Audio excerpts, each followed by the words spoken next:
It's a real mess. But also beautiful. In a way. No.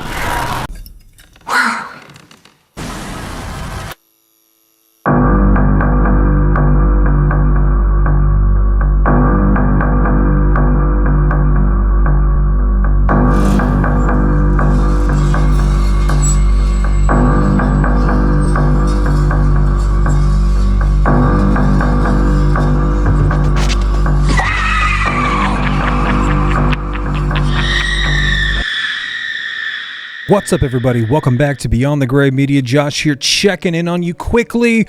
I want to talk about the Backrooms, the brand new movie that came out today, May 29, 2026. And if I sound a little bit downtrodden or even pissed off, it's because I've recorded this video 3 times. And the first couple times it did not take. So hopefully this one will work. And this is going to be shorter because the last couple were like 20 minutes of me just ranting. Let me just get right into this movie here. This is a competently made film from a YouTuber that is 20 years old almost, and that's impressive. The Backrooms is a creepypasta that I didn't know a ton about. I did know that it was like subliminal spaces, subliminal, can I even say that right? And I'm a fan of creepypastas. I'm a fan of psychedelic horror. I'm a fan of cerebral, visceral, sci-fi, all kinds of stuff. Movies like that, Jacob's Ladder, Vivarium, movies that are kind of like fucked up and make you think. Big fan of that. However, I'm going to get right to the meat and potatoes of this review. I was bored. Not the whole time, okay?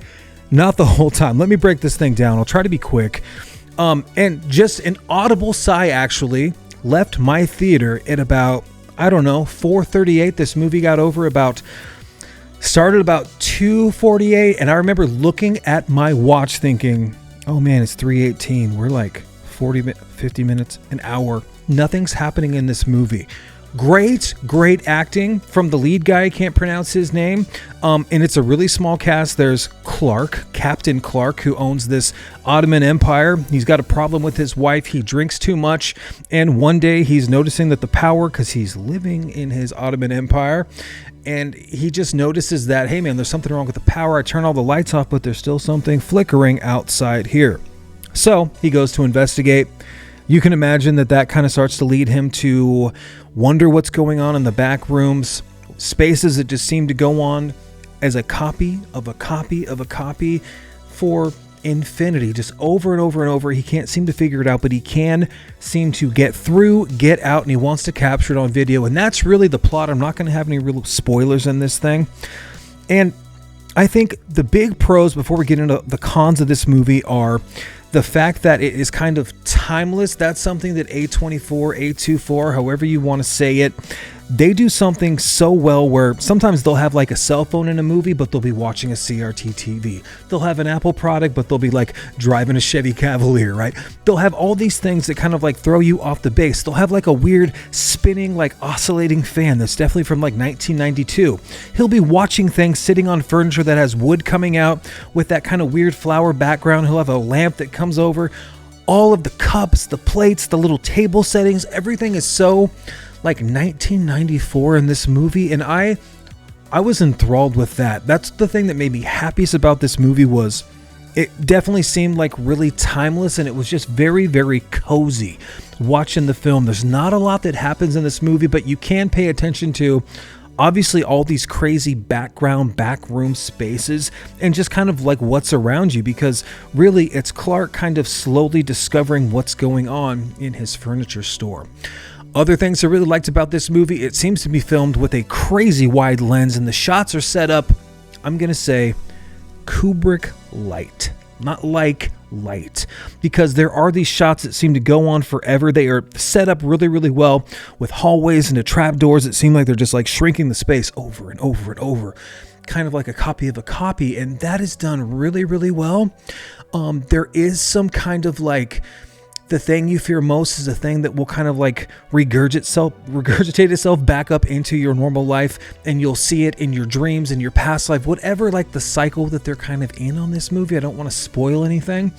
They keep coming back, and they become like a more distorted version, very AI-like in some of the stuff, and I thought that was really cool and really well done. However, yeah, an hour into this movie, The story's cool. I believe the actors, but when he's going into the back rooms, nothing is really keeping me wanting to keep exploring there.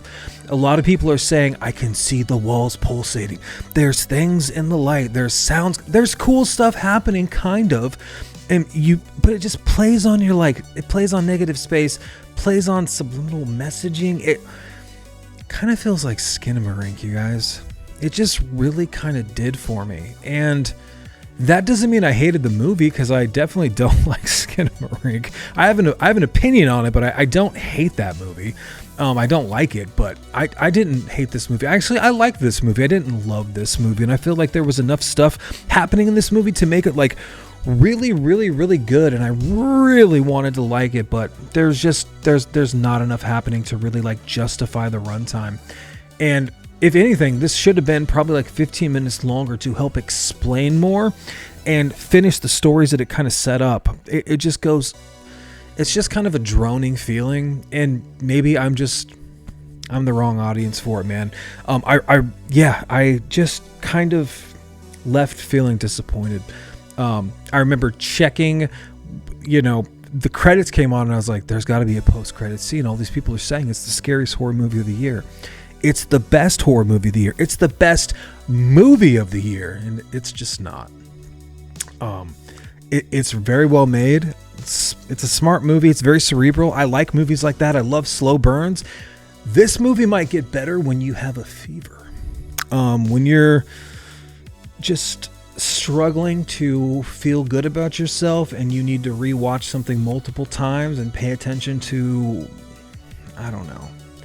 I feel like if you don't get it the first time, sometimes it's hard to like sell somebody on that stuff. So I didn't love it. I did like it. I'm gonna stick with my original thought, which was a 6 out of 10, because it is. Maybe it's a 5 out of 10 though. Maybe it just is. It's right in the middle, man. It's a really well-made movie, like I said, and I really wanted to love it, but it's got some really cool stuff. It doesn't have gore. It's got like bizarre things that it could have really, really leaned into and explored. And there's some like found footage stuff in here that is done so well, because obviously it's like the 90s, and so you have a camcorder on your shoulder, like a Sony camcorder, and that stuff is kind of compelling because they're going into these spaces and everyone experiences kind of like a different version of what it is. But it just didn't pay off for me, man. And yeah, my theater just left going, that's it. They said something else. They go, there was disappointment. Like, I heard a couple of Cokes slam into the thing. A couple of people just threw their pot. It was just like, damn it. It was just like disappointment. But other people said they clapped and their whole theater was just like really, really responsive. Maybe those people are like 19 or 20 and they followed this since they were a kid. So that's not my experience. I was just kind of mid with it. So guys, let me know what you think about it. Just wanted to kind of get it out there into the world. I recorded an out of theater reaction that was relatively similar, but I think I was more positive coming out of the theater. But that feeling has waned a little bit the more I've thought about this movie. I've thought, yeah, it just really wanted to love it. But I kind of liked it a lot, though. It's weird. It's weird to feel like something was really engaging and had some suspense, but also made you feel like Skinamarink, where you were like you're like overanalyzing yourself to see if you fucking like this movie. I don't think I did. I didn't love it. I kind of liked mid 5 out of 10. Like, comment, subscribe if you would, man. If you're new here, you know what to do. Tomorrow we are going to trash Night of the Living Dead. I have 1,000 words. That's really what I should have done tonight, was get on here and just destroy the brand new Night of the Living Dead, because dude, that was a movie. I guess. Till next time, love you. Cheers.